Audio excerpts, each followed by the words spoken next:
సమస్యలు మరియు సామాజిక పరిస్థితుల కారణంగా మధ్యలోనే చదువు మానేస్తున్నారని ఫిర్యాదులు వస్తున్నాయి అధ్యక్ష.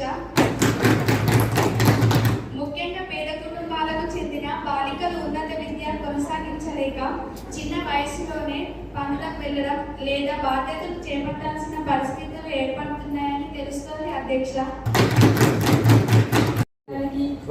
నాతోటి ఎమ్మెల్యేలకి మరియు ఇట్టి కార్యక్రమానికి విచ్చేసిన పెద్దలందరికీ హృదయపూర్వక నమస్కారాలు.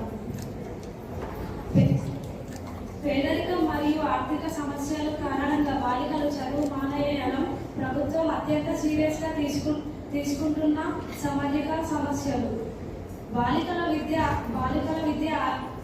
ఆగిపోతే వారి భవిష్యత్తు మాత్రమే కాకుండా కుటుంబం మరియు సమాజం అభివృద్ధి కూడా ప్రభావం అవుతుంది ప్రభుత్వం గుర్తించింది అధ్యక్ష. ఈ నేపథ్యంలో ఆర్థిక ఇబ్బందుల వల్ల చదువు మానేసే పరిస్థితులు రాకుండా ప్రభుత్వం పలు వెల్ఫేర్ స్కీమ్స్ మరియు ప్రత్యేక పథకాలను అమలు చేస్తున్నాము అధ్యక్ష. ముఖ్యంగా పేద కుటుంబాలకు చెందిన బాలికలు స్కాలర్షిప్, ఫీజు రియంబర్స్మెంట్, ఉచిత పాఠ్య పుస్తకాలు, యూనిఫామ్లు మరియు మధ్యాహ్న భోజనం పథకాలు అందిస్తున్నాము అధ్యక్ష. ప్రభుత్వ పాఠశాలలో చదివే విద్యార్థులకు అవసరమైన మౌలిక సదుపాయాలు కల్పిస్తూ చదువుపై ఆసక్తి పెంచేందుకు ప్రయత్నిస్తున్నాము అధ్యక్ష. కొన్ని ప్రాంతాల్లో బాలికలకు సైకిళ్ళు పంపిణీ చేసి పాఠశాలకు వెళ్ళే ట్రాన్స్పోర్ట్ సమస్యలు తగ్గిస్తున్నాము అధ్యక్ష. వెనుకబడిన కుటుంబాలకు చెందిన బాలికలు కూడా ఆధునిక విద్యను పొందేందుకు ప్రభుత్వం ప్రయత్నిస్తోంది అధ్యక్ష. ప్రభుత్వం భవిష్యత్తులో బాలికల విద్య కోసం మరిన్ని వెల్ఫేర్ స్కీమ్స్ తీసుకురావాలని యోచిస్తున్నాము అధ్యక్ష. ప్రతి బాలిక ఆర్థికంగా ఇబ్బందులు లేకుండా తన విద్యను పూర్తి చేసి స్వయం సమృద్ధిగా ఎదగాలని ప్రభుత్వ లక్ష్యం అధ్యక్ష. బాలికల విద్య, కుటుంబ అభివృద్ధి, మహిళా సాధికారతకు మరియు సమాజ పురోగతి అత్యంత కీలకమని ప్రభుత్వం భావిస్తుంది అధ్యక్ష. ఈ సమస్యలకు పార్టీ లీడర్ హర్షిత గారు సైబర్ స్కామ్ నుంచి మాట్లాడాల్సిందిగా కోరుకుంటున్నాను. మేడం స్పీకర్ గారు, ప్రస్తుతం స్మార్ట్ ఫోన్, ఇంటర్నెట్ మరియు సోషల్ మీడియా ఫేక్ అకౌంట్స్ వేగంగా పెరిగిపోతుంది అధ్యక్ష. బాలికలు సోషల్ మీడియా ద్వారా జరిగే వేధింపులు, ఫేక్ అకౌంట్స్ వల్ల వాళ్ళ తల్లిదండ్రులకు చెప్పుకోలేక భయపడుతున్నారు అధ్యక్ష. డిప్యూటీ హోమ్ మినిస్టర్ నవ్య గారు మాట్లాడాలని కోరుకుంటున్నాను.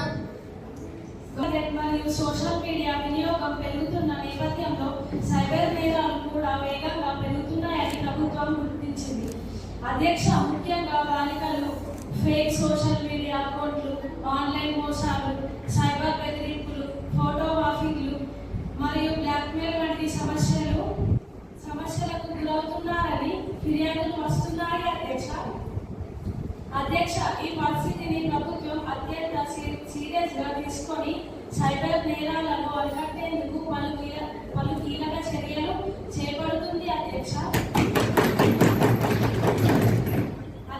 రాష్ట్రంలో సైబర్ క్రైమ్ పోలీస్ విభాగాలను బలోపేతం చేసి ప్రత్యేక సైబర్ క్రైమ్ పోలీస్ స్టేషన్లు ఏర్పాటు చేస్తున్నాము అధ్యక్ష. సోషల్ మీడియా ద్వారా బాలికలను వేధించి వ్యక్తులను గుర్తించేందుకు ఆధునిక సాంకేతిక పరిజ్ఞానాన్ని ఉపయోగిస్తున్నాము అధ్యక్ష. బెదిరింపులు పంపడం మరియు వ్యక్తిగత సమాచారాన్ని దుర్వినియోగం చేయడం వంటి కేసులపై పోలీసులు వెంటనే స్పందించి కఠిన చట్టపరమైన చర్యలు తీసుకుంటున్నాము అధ్యక్ష.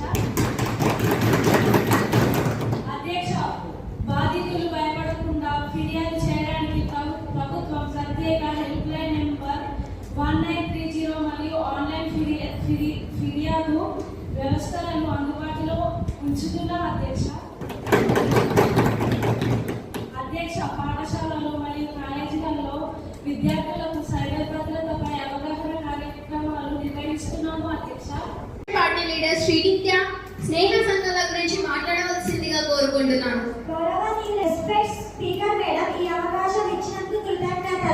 ఇప్పుడు ప్రభుత్వం స్నేహ సంఘాలు ఏర్పాటు చేస్తుందని తెలిసింది అధ్యక్ష. మరి ఈ స్నేహ సంఘాల పాత్ర ఏమిటి అధ్యక్ష? ఈ స్నేహ సంఘాల ముఖ్య ఉద్దేశం ఏమిటి అధ్యక్ష? తరుణి గారు మాట్లాడాల్సిందిగా కోరుకుంటున్నాను. మరియు సాధికారత కోసం చేసిన ఏర్పాటు స్నేహ సంఘాలు సమాజంలో ఎంతో కీలక పాత్ర పోషిస్తున్నాయి అధ్యక్ష. ఈ సంఘాల ద్వారా బాలికలకు విద్య, ఆరోగ్యం, పోషకాహారం, పరిశుభ్రత, సైబర్ భద్రత మరియు చైల్డ్ రైట్స్ పై అవగాహన కల్పించబోతుంది అధ్యక్ష. బాల్య వివాహాలు, పాఠశాల మాన్యత మరియు బాల కార్మిక వ్యవస్థ వంటి సమస్యలను గుర్తించి వాటి నివారణకు చర్యలు తీసుకోవడం జరుగుతుంది అధ్యక్ష. బాలికలలో నాయకత్వ లక్షణాలు, ఆత్మవిశ్వాసం మరియు సామాజిక బాధ్యతను పెంపొందిస్తున్నాయి అధ్యక్ష. సరైన ఆహారం అందకపోవడం, పేదరికం, అవగాహన లోపం మరియు ఆరోగ్య సేవలు అందుబాటులో లేకపోవడం వల్ల బాలికల్లో రక్తహీనత, బలహీనత, ఎదుగుదల లోపం మరియు ఇతర ఆరోగ్య సమస్యలు పెరుగుతున్నాయని సమాచారం వస్తోంది మేడం స్పీకర్. ఆరోగ్య శాఖ మంత్రి స్పందన గారు మాట్లాడాల్సిందిగా కోరుకుంటున్నాను. మొదటి జవాబు వినండి. బాలికల్లో పోషకాహార లోపం ముఖ్యమైన ఆరోగ్యంగా సమస్యగా ప్రభుత్వం గుర్తించింది.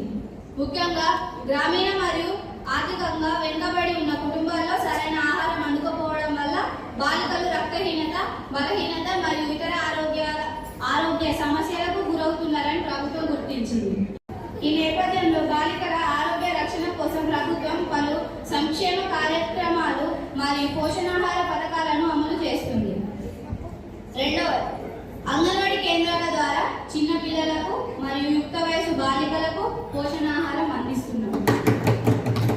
గర్భిణీలకు, బాలింతలకు మరియు యుక్త వయసు బాలికలకు ఆరోగ్యంపై ప్రత్యేక దృష్టి పెట్టి ప్రోటీన్, ఐరన్ మరియు విటమిన్ల ఉన్న ఆహార పదార్థాలను పంపిణీ చేస్తున్నాం.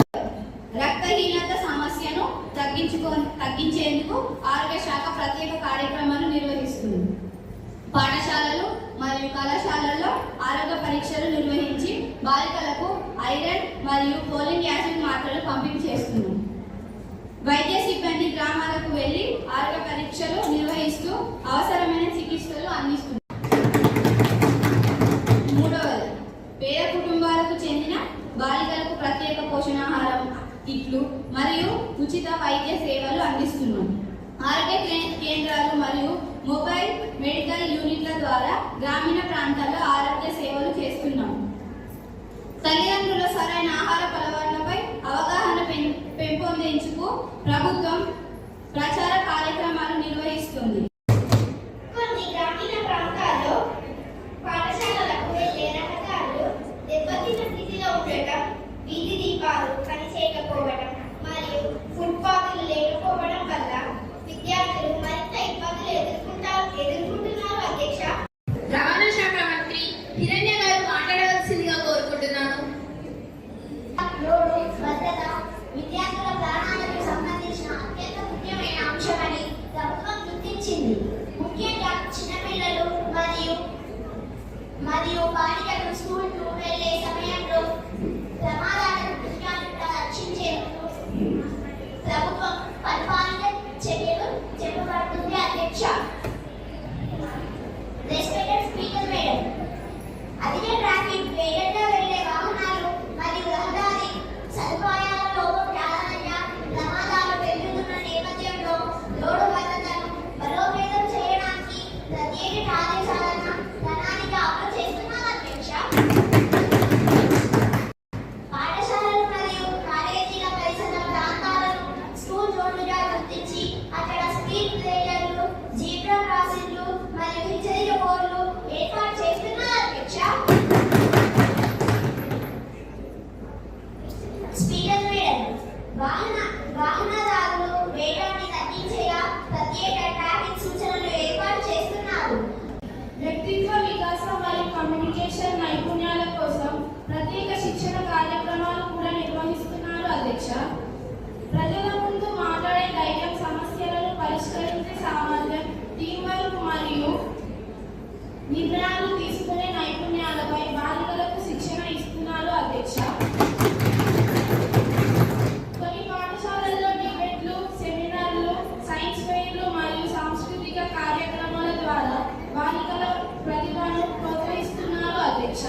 మహిళా సంఘాలు, స్వచ్ఛంద సంస్థలు మరియు ఉపాధ్యాయులతో కలిసి బాలికల విద్య మరియు నాయకత్వ ప్రాముఖ్యతపై గ్రామాల్లో ప్రచారం చేస్తున్నారు అధ్యక్ష. ప్రతి బాలికకు సమాన అవకాశం కల్పిస్తేనే దేశ అభివృద్ధి సామర్థ్యం అవుతుందని ప్రభుత్వం నమ్ముతోంది. బాలికలకు నాయకత్వం అంటే సమానత్వానికి మొదటి అడుగు అని మా ప్రభుత్వం నమ్ముతుంది అధ్యక్ష. కొందరు తల్లిదండ్రులైతే వారి పిల్లలను కూడా పాఠశాలకు పంపించేందుకు భయపడుతున్నారు అధ్యక్ష. ముఖ్యంగా ఈ నేపథ్యంలో బాలికలు భద్రత, విద్య, మానసిక ఆరోగ్యం మరియు భవిష్యత్తు గురించి సమాజంలో తీవ్ర చర్చలు జరుగుతున్నాయి అధ్యక్ష. ఇవన్నీ చూస్తుంటే ఇన్ని సమస్యలు ఇక్కడే ఉన్నాయంటే ఆ రూలింగ్ పార్టీ వాళ్ళు ఏం చేస్తున్నారు అధ్యక్ష? మా సమస్యలకు అధ్యక్ష మీ దగ్గర నుండే సొల్యూషన్ రావాలని కోరుకుంటున్నాం. ఇంత మంచి అవకాశాన్ని ఇచ్చిన మీ అందరికీ నా యొక్క హృదయపూర్వక ధన్యవాదాలు. పాఠశాలలకు, కాలేజీలకు, హాస్టళ్లకు మరియు వెళ్ళే విద్యార్థులకు ప్రయాణించే ప్రాంతాల్లో భద్రతను బలోపేతం చేయడానికి ప్రత్యేక పోలీసు పహారా ఏర్పాటు చేస్తున్నాము. ముఖ్యంగా ఉదయం స్కూల్ టైమింగ్స్ మరియు సాయంత్రం విద్యార్థులకు ఇంటికి వెళ్లే సమయంలో పోలీసుల సిబ్బంది పర్యవేక్షణ పెంచబడుతున్నాము. మహిళా భద్రత కోసం ప్రత్యేకంగా పనిచేస్తున్నాము. షీ టీమ్స్ జిల్లాలోని పట్టణాలు మరియు గ్రామీణ ప్రాంతాల్లో మరింత బలోపేతం చేశాము అధ్యక్ష. షీ టీమ్స్ సదాశీల దుస్తుల్లో పర్యవేక్షణ నిర్వహిస్తున్నాం.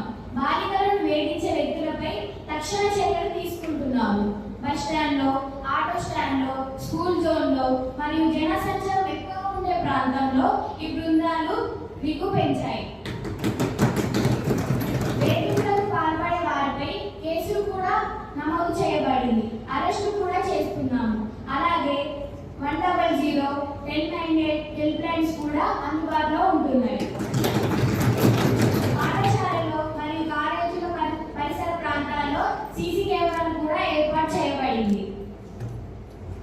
ముఖ్య కూడళ్లు, బస్ స్టాండ్లు, నిర్జన ప్రాంతాలు మరియు విద్యార్థులు ఎక్కువగా తిరిగే చోటుల్లో ఆధునిక నిఘు వ్యవస్థలు అమలు చేస్తున్నాము. కేంద్రాల ద్వారా అనుమానాస్పద వ్యక్తుల కదలికలను పర్యవేక్షిస్తూ అవసరమైన చర్యలు తీసుకుంటున్నాము అధ్యక్ష. పాఠశాలలు మరియు కాలేజీలు విద్యార్థుల భద్రతపై అవగాహన కార్యక్రమాలు నిర్వహిస్తున్నాము. మహిళల పట్ల గౌరవం, చట్టాలపై అవగాహన, సైబర్ భద్రత, సోషల్ మీడియా వినియోగం, అత్యవసర పరిస్థితులు తీసుకోవాలని జాగ్రత్తల వంటి అంశాలపై విద్యార్థులకు శిక్షణ ఇస్తున్నాము. ఉపాధ్యాయులు, తల్లిదండ్రులు, ఆటో డ్రైవర్లు మరియు స్థానిక ప్రజలు సమావేశం నిర్వహించి బాలికల భద్రతను అందరి బాధ్యత గుర్తు చేస్తున్నాము. గ్రామ సభలు, యువజన సంఘాలు మరియు సంఘాల ద్వారా కూడా అవగాహన పెంచుతున్నాం అధ్యక్ష. ఇలా ఇట్టి అవకాశం నాకు ఇచ్చినందుకు ధన్యవాదాలు. Thank you. Opposition party leader Srinitha గారు మాట్లాడాలని కోరుకుంటున్నాను. ముఖ్యంగా పేదరికం, సామాజిక సాంప్రదాయాలు, కుటుంబ ఆర్థిక పరిస్థితుల వల్ల ఇంకా బాల్య వివాహాలను జరుపుతూనే ఉన్నారు. దీనికోసం రూలింగ్ పార్టీ వాళ్ళు ఏం చేస్తున్నారు గారికి, సభ్యులకి నా యొక్క నమస్కారం. అధ్యక్ష, బాల్య వివాహాలు సమాజ అభివృద్ధికి తీవ్రమైన అడ్డంకిగా మారుతున్నాయని ప్రభుత్వం గుర్తించింది. బాలికల విద్య, ఆరోగ్య, మానసిక స్థితి మరియు భవిష్యత్తుపై బాల్య వివాహాల ప్రారంభం చాలా తీవ్రంగా ఉంటుందని నిపుణులు సూచించారు అధ్యక్ష. ఈ నేపథ్యంలో ప్రభుత్వం బాల్య వివాహాలను పూర్తిగా నిర్మూలించేందుకు పలు కీలక చర్యలు చేపడుతుంది అధ్యక్ష. మహిళా మరియు శిశు శిక్షణ శాఖ, పోలీస్ శాఖ, విద్యాశాఖ, ఆరోగ్య శాఖ మరియు స్థానిక సంస్థలతో సమన్వయం చేస్తూ ప్రభుత్వం సమగ్ర కార్యాచరణ ప్రణాళికను అమలు చేస్తుంది అధ్యక్ష. చట్టపరంగా 18 సంవత్సరాల లోపు బాలికలకు మరియు 21 సంవత్సరాల లోపు బాలలకు వివాహం జరగడం నేరం. ఈ చట్టాన్ని కఠినంగా అమలు చేయాలని ప్రభుత్వం అధికారులకు ఆదేశాలు జారీ చేసింది అధ్యక్ష. బాల్య వివాహాల సమాచారం అందిన వెంటనే పోలీసులు, రెవెన్యూ అధికారులు మరియు మహిళా సంక్షేమ శాఖ సిబ్బంది కలిసి వెంటనే స్పందించి వివాహాన్ని అడ్డుకుంటున్నారు అధ్యక్ష. ఉచిత విద్య, స్కాలర్షిప్, హాస్టల్ సదుపాయాలు, సైకిళ్లు, పుస్తకాలు మరియు యూనిఫామ్లు అందిస్తూ బాలికలను చదువులో కొనసాగించేందుకు ప్రోత్సహిస్తున్నారు బాలికలు ఉన్నత విద్య చదివి స్వయం సమృద్ధిగా ఎదగాలని ప్రభుత్వం లక్ష్యంగా పెట్టుకుంది అధ్యక్ష. ఆరోగ్య శాఖ కూడా యుక్త వయస్సు బాలికల ఆరోగ్య రక్షణపై ప్రత్యేక దృష్టి పెడుతుంది అధ్యక్ష. పోషకాహార లోపం, రక్తహీనత మరియు చిన్న వయసులో గర్భధారణ వల్ల కలిగే ప్రమాదాలపై అవగాహన కల్పిస్తున్నారు అధ్యక్ష. అంగన్వాడీ కేంద్రాలు మరియు ఆరోగ్య కేంద్రాల ద్వారా బాలికలకు ఆరోగ్య పరీక్షలు మరియు పోషకాహార సేవలు అందిస్తున్నాము అధ్యక్ష. బాల్య భయం లేకుండా ఫిర్యాదు చేయడానికి ప్రభుత్వం అవకాశం కల్పిస్తుంది. ఫిర్యాదు వచ్చిన వెంటనే అధికారులు స్పందించి అవసరమైన చర్యలు తీసుకుంటున్నారని బాల్య వివాహాలు గురైన బాలికలకు ప్రభుత్వం అవసరమైన ఆశ్రయం మరియు విద్యా అవకాశాలు కూడా కల్పిస్తుంది అధ్యక్ష. బాధిత బాలికలకు మానసికంగా దెబ్బతినకుండా ప్రత్యేక కౌన్సిలింగ్ సేవలు అందిస్తున్నారు అధ్యక్ష. మేడం స్పీకర్, ప్రతి గ్రామంలో అంగన్వాడీ సిబ్బంది, ఆశా వర్కర్లు, ఉపాధ్యాయులు మరియు గ్రామస్థాయి కమిటీ ద్వారా బాల్య వివాహాలపై పర్యవేక్షణ కొనసాగుతుంది అధ్యక్ష. అనుమానాస్పద వివాహాల గురించి వెంటనే అధికారులకు సమాచారం అందించే విధంగా ప్రత్యేకంగా వ్యవస్థలు ఏర్పాటు చేశాము అధ్యక్ష. బాలిక తన విద్యను పూర్తి చేసి స్వాతంత్రంగా ఎదగడానికి అవసరమైన అన్ని సదుపాయాలను కల్పించేందుకు ప్రభుత్వం కట్టుబడి ఉంది అధ్యక్ష. బాలికల భవిష్యత్తు రక్షణ సమాజం మొత్తం బాధ్యత అని ప్రభుత్వం స్పష్టం చేస్తుంది. బాల్య వివాహాలు లేని సమాజాన్ని నిర్మించేందుకు తల్లిదండ్రులు, ఉపాధ్యాయులు, ప్రజాప్రతినిధులు, యువత మరియు సామాజిక సంస్థలు కలిసి పనిచేయాల్సిన అవసరం ఉంది అధ్యక్ష. ప్రభుత్వం ప్రజల సహకారంతో ఈ మన సమాజానికి సమస్యలను పూర్తిగా నిర్మూలించేందుకు కృషి చేస్తుంది అధ్యక్ష. Thank you for giving this opportunity. ఈ రోజు జరిగిన ఈ చర్చలో పాలకపక్ష మంత్రులు మరియు ప్రతిపక్ష మంత్రులు శక్తి మేరకు కృషి చేయడం అభినందనీయం. Girl development and women development agenda ఉండాలని కోరుకుంటూ ఈ సభని వాయిదా వేస్తున్నాను. సహకరించిన ప్రతి ఒక్కరికి ధన్యవాదాలు. జై హింద్, జై భారత్.